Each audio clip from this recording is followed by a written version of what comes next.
I knew the HOA was bad, but I never thought they'd be bold enough to jackhammer my porch without my permission.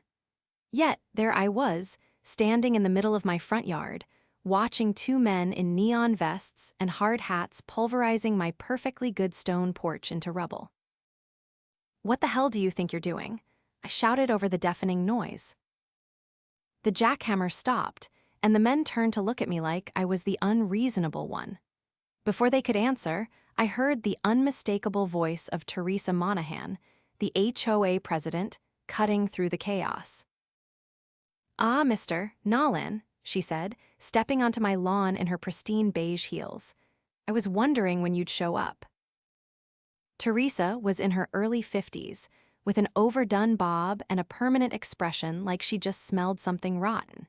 She adjusted the clipboard in her hands and gave me a patronizing smile.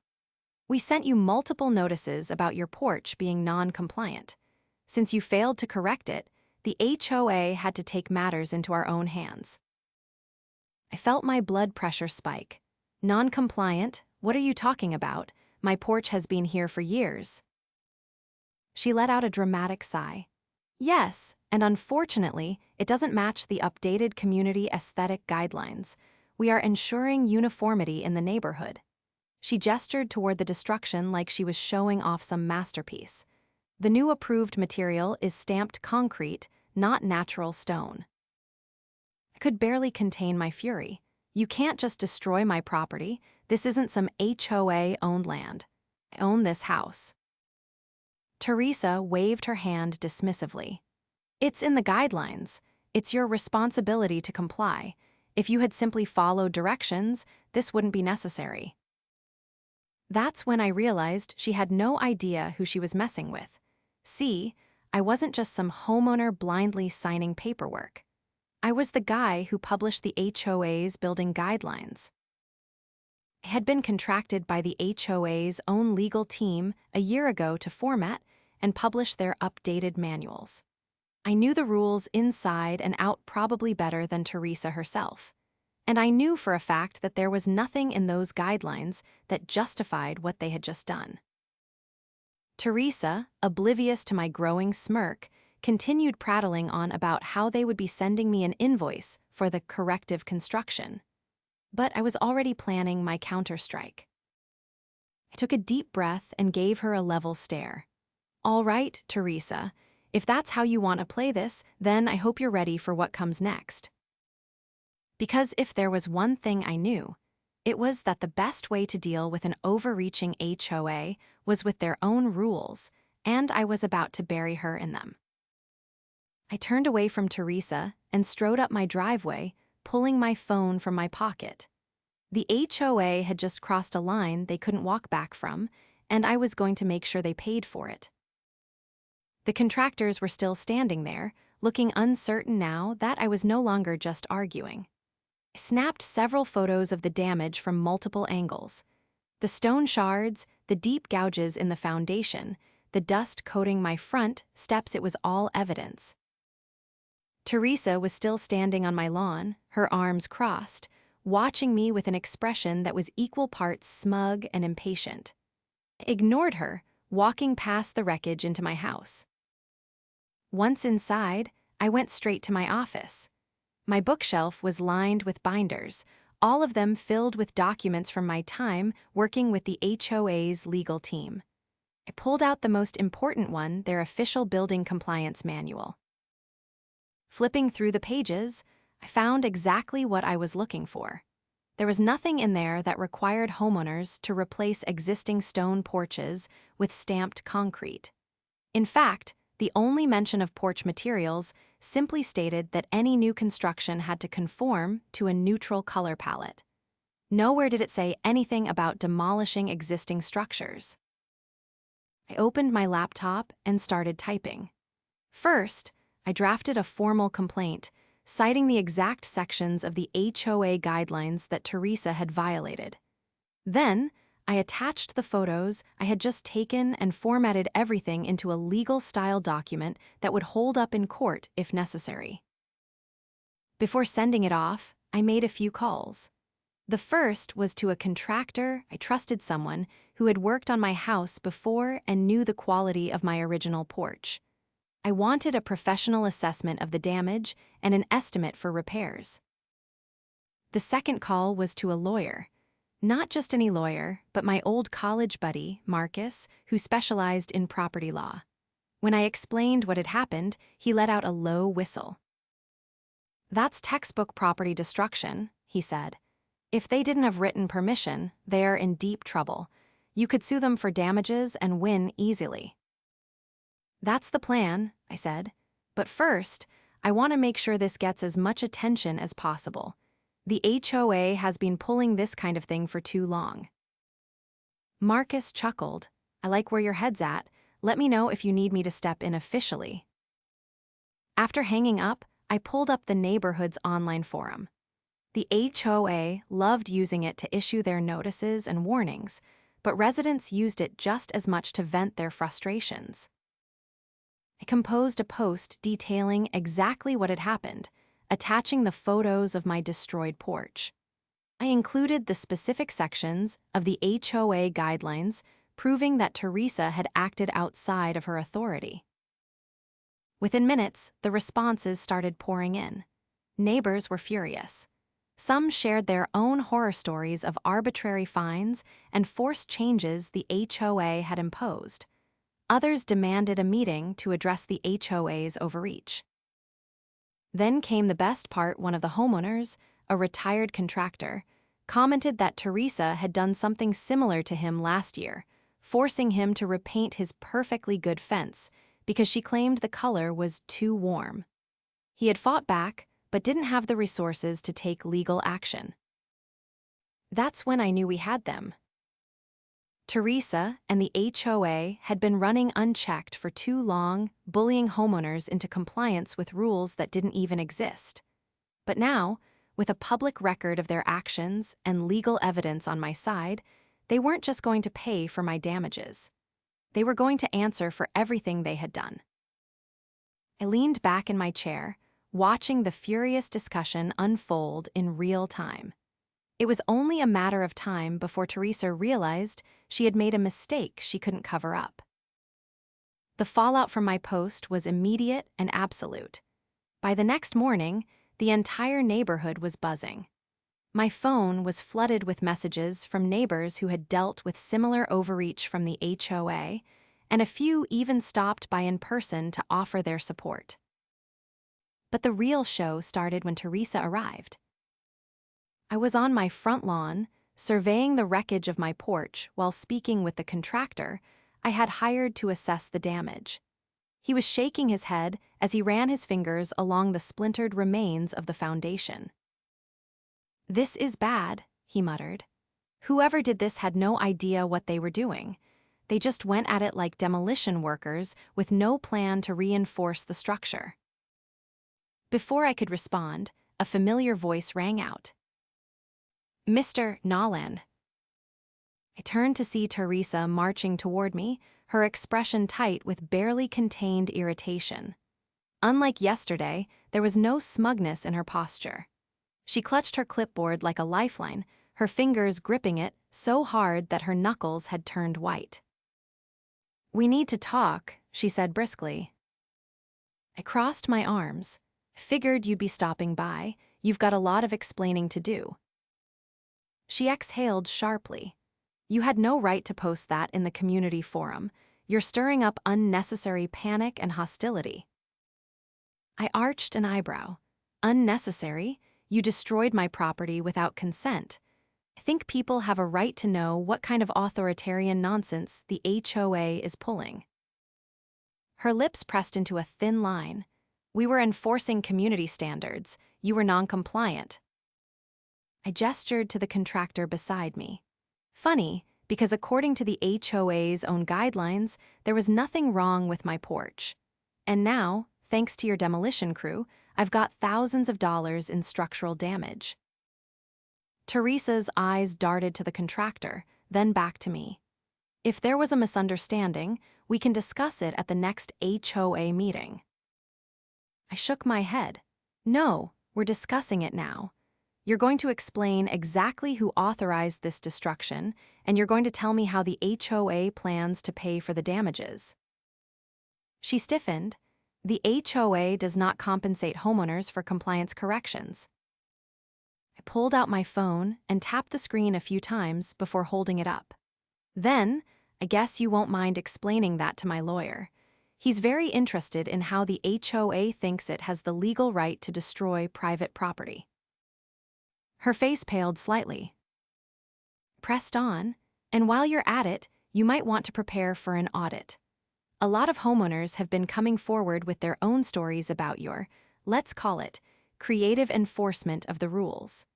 I'm sure the county office would love to take a look at how the HOA has been managing funds and issuing fines. For the first time since I had known her, Teresa looked genuinely unsettled. Her posture lost some of its rigidity, and she shifted her weight uncomfortably.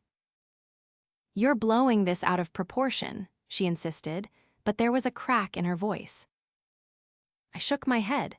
"No, Teresa, you've been getting away with this for too long. That stops now." Before she could say anything else, another voice cut in. I knew something shady was going on. I turned to see an older man approaching, his face flushed with indignation. It was Harold, a longtime resident who had been in the neighborhood since before the HOA was even formed. He had been one of the first to comment on my forum post, and now he looked ready for battle. "You forced me to tear down my garden trellis last year," Harold accused, pointing a finger at Teresa. "Said it was a code violation, but I checked the guidelines afterward, and there was no such rule. You just didn't like how it looked." More neighbors were gathering now, drawn by the commotion. I spotted at least 6 other homeowners who had commented on the forum thread, and they all looked just as fed up as I was. Teresa took a step back. If anyone has concerns, they can bring them to the HOA board. "Like that ever does anything," a woman scoffed. "We bring up issues and you dismiss them, or worse, you fine us into submission." The murmurs of agreement were growing louder. I decided to press my advantage. "Teresa, I think it's time for a leadership change. The community deserves an HOA that actually serves the homeowners, not one that rules by intimidation." Her eyes widened. "You can't just—" "Oh, but we can," cut in smoothly. "I've been reviewing the HOA bylaws, and with enough signatures, we can call a special election to replace board members. Guess what? We've already started gathering them." Gasps rippled through the crowd. Teresa looked around, realizing, perhaps for the first time, that she had lost control. Harold stepped forward, his voice steady. "We're done being bullied, Teresa. Either you step down, or we'll vote you out." The color drained from her face. I met her gaze, making it clear that this wasn't a bluff. She had pushed too hard for too long, and now, the people she had lorded over were finally pushing back. She opened her mouth to argue, but no words came out. Instead, she turned on her heel and stalked off, her clipboard clutched tightly to her chest. The second she was out of earshot, the crowd erupted into cheers. Harold clapped me on the shoulder. "You just did this neighborhood a huge favor, son." I nodded, but I wasn't done yet. Teresa might have been rattled, but I had no doubt she'd try to fight back. That was fine. I was ready for whatever she threw at me next. Because this wasn't just about my porch anymore. This was about taking back our neighborhood, and one way or another, we were going to do exactly that. The battle had begun, and Teresa knew it, but she wasn't the type to go down without a fight. I expected retaliation, and sure enough, it came faster than I anticipated. By the next morning, an official HOA violation notice was taped to my door. I tore it down and scanned the paper. It was a long-winded document claiming that my damaged porch was now an eyesore and had to be repaired within 2 weeks, or I'd face escalating fines. I let out a slow breath, my mind already clicking through my next steps. This was exactly the kind of underhanded move I expected.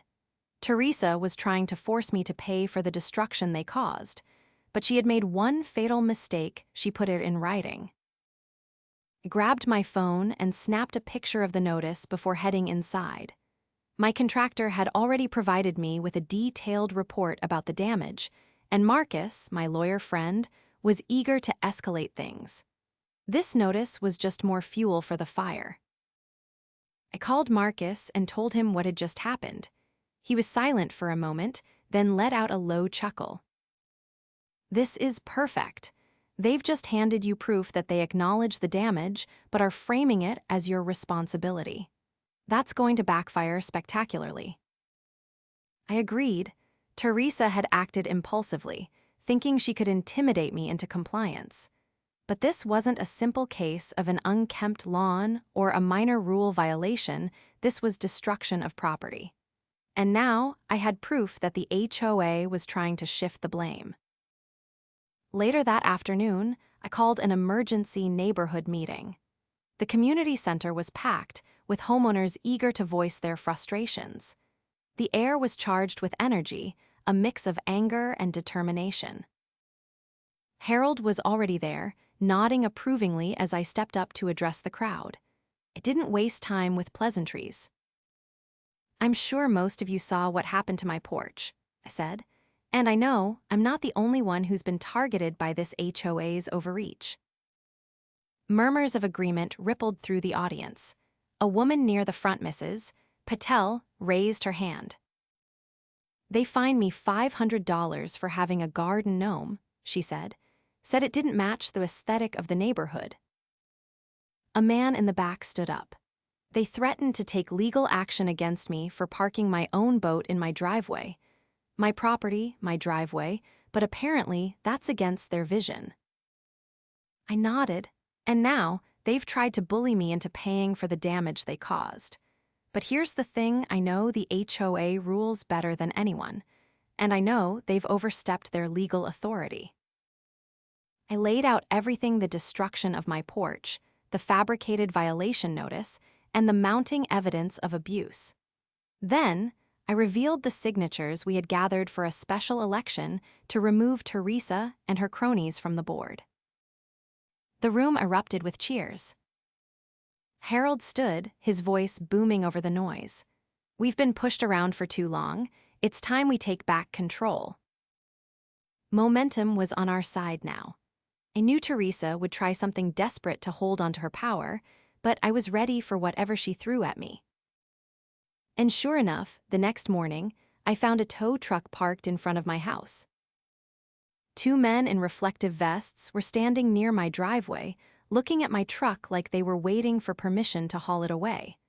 I stepped outside, my jaw tightening. "What do you think you're doing?" I asked. One of the men glanced at a clipboard. "We got a report that this vehicle is in violation of HOA regulations. Unauthorized commercial vehicle parked in a residential zone." I almost laughed. My truck was a perfectly normal pickup, not a commercial vehicle by any stretch. This was a blatant scare tactic. I pulled out my phone and started recording. "Who reported this?" The man hesitated. "We don't have that information." I turned the camera toward the truck, then back to them. "Well, let me save you some trouble. This vehicle is fully compliant with HOA regulations, and if you attempt to tow it, that's an illegal seizure of property. You'll be looking at a lawsuit before the end of the day." The men exchanged uneasy glances. They clearly hadn't expected resistance.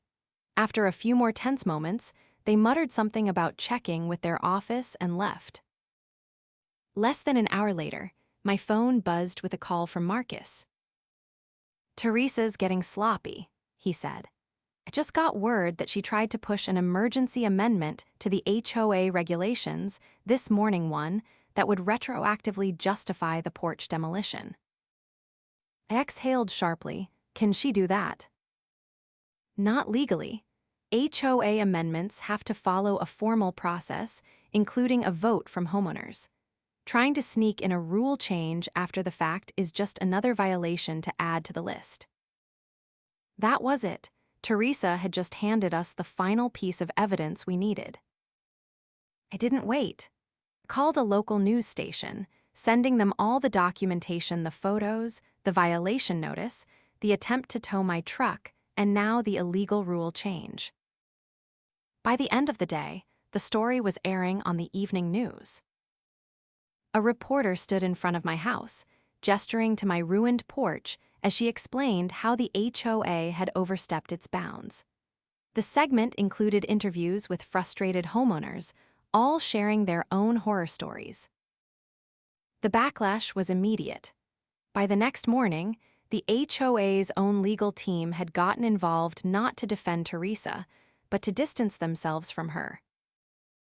A letter was sent out to all homeowners, stating that Teresa had acted without proper authorization. An emergency board meeting was scheduled, and this time, it wasn't Teresa calling the shots. I attended, along with half the neighborhood. When Teresa walked in, she looked rattled. Gone was the arrogance, the condescending tone. She tried to defend herself, claiming she had only been enforcing community standards, but the evidence was overwhelming. The board had no choice. A motion was made to remove her, and the vote was unanimous. Teresa was officially stripped of her position. As she stormed out of the meeting, Harold leaned in and muttered, "Good riddance." The neighborhood erupted into applause. But the real victory came days later, when I received an official letter from the newly reformed HOA board. They had reviewed my case and determined that the HOA was responsible for repairing my porch at their expense. By the end of the month, my porch was completely restored, paid for entirely by the HOA's funds. And with Teresa gone, the ridiculous fines and arbitrary rule changes disappeared as well. We had taken back our neighborhood, and I made sure Teresa would never have the power to pull something like this again. With Teresa gone and the neighborhood finally free from her iron grip, things started to settle into a new normal. The new HOA board, now composed of reasonable homeowners who actually cared about the community rather than their own power, worked quickly to undo the damage she had caused. But just because Teresa had been officially removed didn't mean she was willing to fade away quietly. A week after she was ousted, I noticed a familiar beige sedan parked down the street. It wasn't in front of any particular house, just idling near the curb like its driver was waiting for something. I didn't think much of it at first until I saw Teresa herself sitting behind the wheel, staring at my house with an expression that could curdle milk. I wasn't intimidated, but I was annoyed.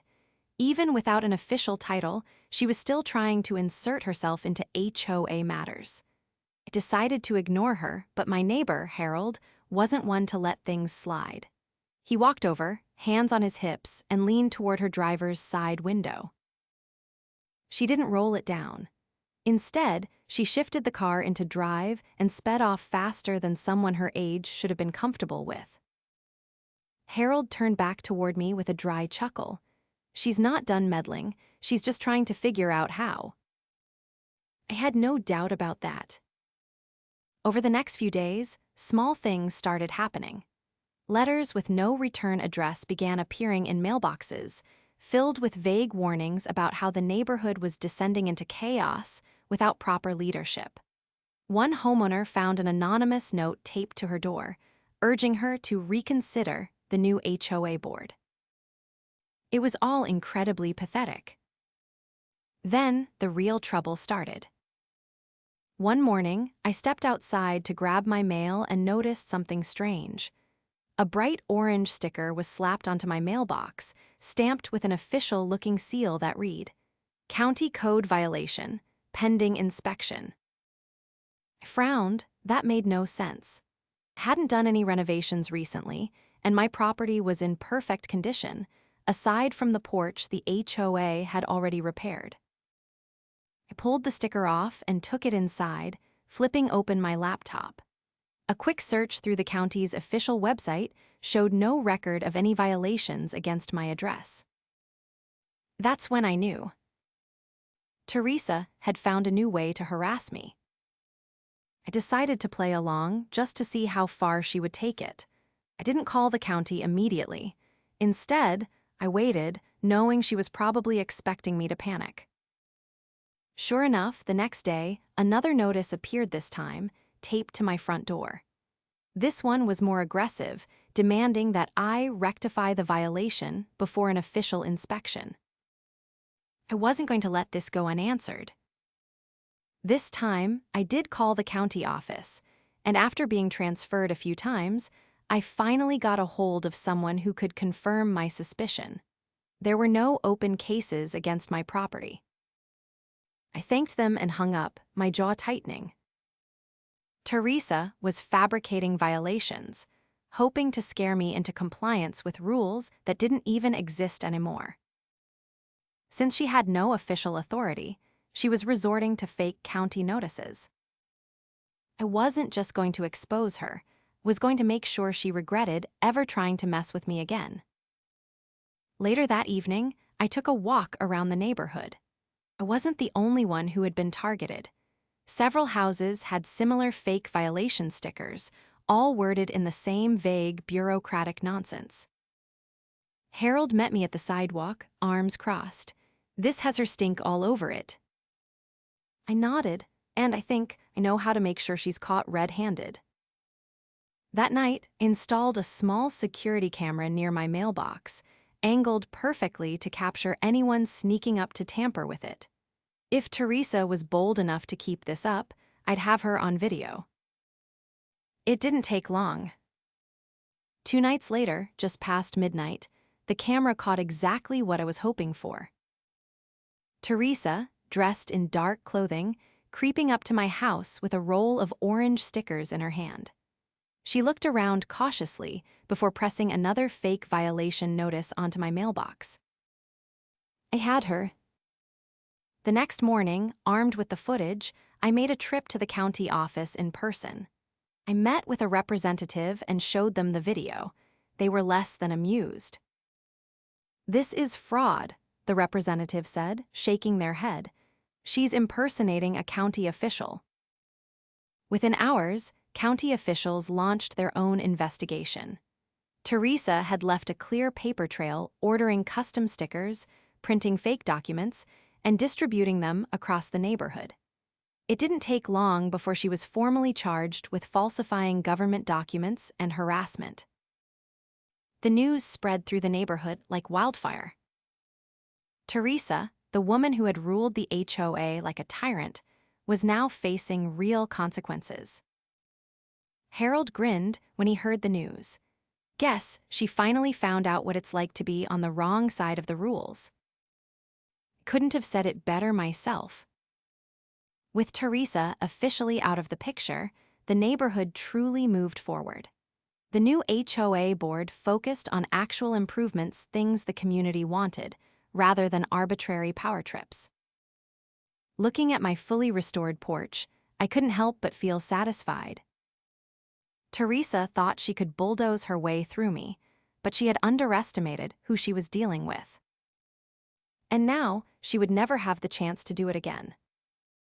With Teresa facing real legal trouble, the neighborhood finally had a chance to breathe.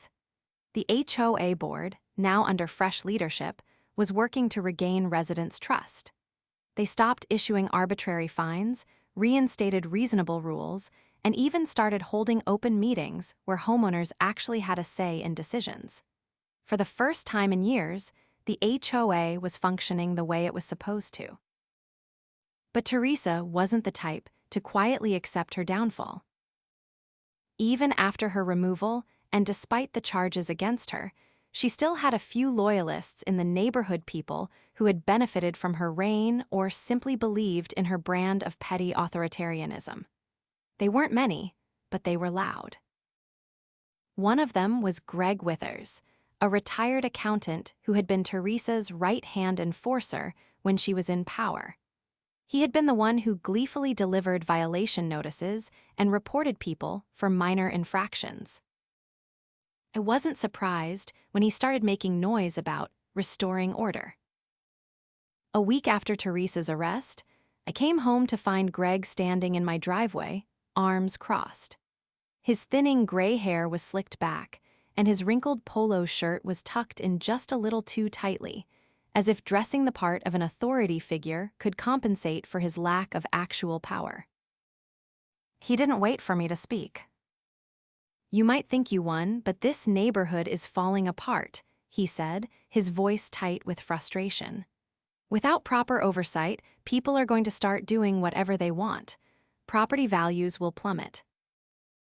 I let his words hang in the air for a moment before responding. "You mean people are going to live in their own homes without being harassed over nonsense?" Greg's jaw tightened. "Rules exist for a reason. Teresa understood that. You and your little rebellion have made a mess of everything."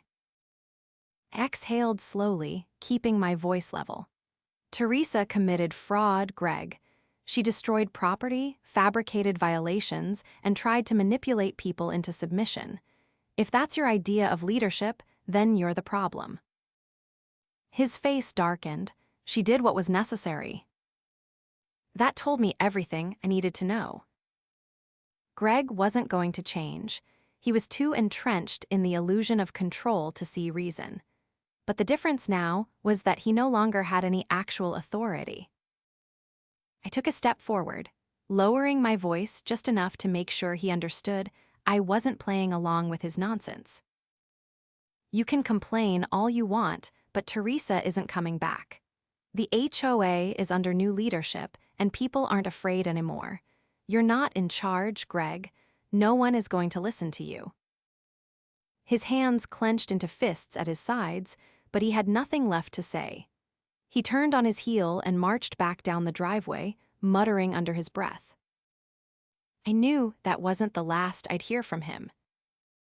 Sure enough, a few days later, Greg and a handful of Teresa's old supporters tried to stir up panic. They went door to door, warning people that the neighborhood was spiraling out of control without strict enforcement. They claimed the new HOA board was too soft, and that without immediate action, the community would turn into chaos. But their scare tactics didn't work. People had seen the truth. They remembered the fines, the unnecessary repairs, the way Teresa and her cronies had bullied them. And now, they weren't buying into the fear anymore.